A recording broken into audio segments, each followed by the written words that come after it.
আজকে আমরা পড়ব বাংলাদেশের ভৌগোলিক অবস্থান। আমরা জানি বাংলাদেশের সীমান্তবর্তী রাষ্ট্র দুইটি, ভারত এবং মায়ানমার, যেখানে ভারত রয়েছে 92% এবং মায়ানমার রয়েছে 8%। বাংলাদেশের পশ্চিমে রয়েছে পশ্চিমবঙ্গ, এইখান থেকে শুরু করে এটা গেল হচ্ছে পশ্চিমবঙ্গ, এইখানে হলো গিয়ে মেঘালয়, এবং এই পশ্চিমবঙ্গের এখান থেকে শুরু করে একদম এই পর্যন্ত এটা হলো গিয়ে আসাম।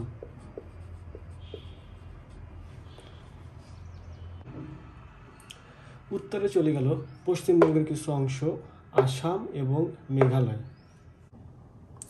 এবং পূর্ব দিকে রয়েছে আসামের কিছু অংশ। এই আসামের এখান থেকে শুরু করে একদম এই বান্দরবানের মাথা পর্যন্ত রয়েছে ত্রিপুরা, এবং আসামের এখান থেকে শুরু করে একদম এই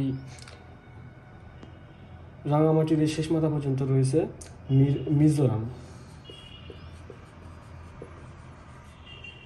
আর এখান থেকে এদিকে মায়ানমারের অংশ।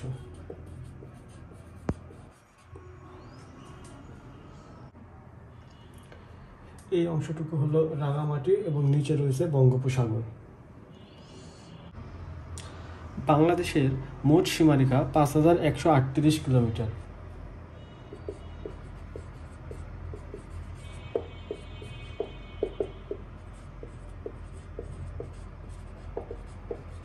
যার মধ্যে স্থল সীমারেখা হলো 4427 কিলোমিটার। এই সীমারেখা আবার কিছু অংশ রয়েছে ভারতের সাথে, কিছু অংশ বাংলাদেশের সাথে। ভারতের সাথে রয়েছে 4156 কিলোমিটার অংশ, এবং মায়ানমারের সাথে রয়েছে 271 কিলোমিটার অংশ।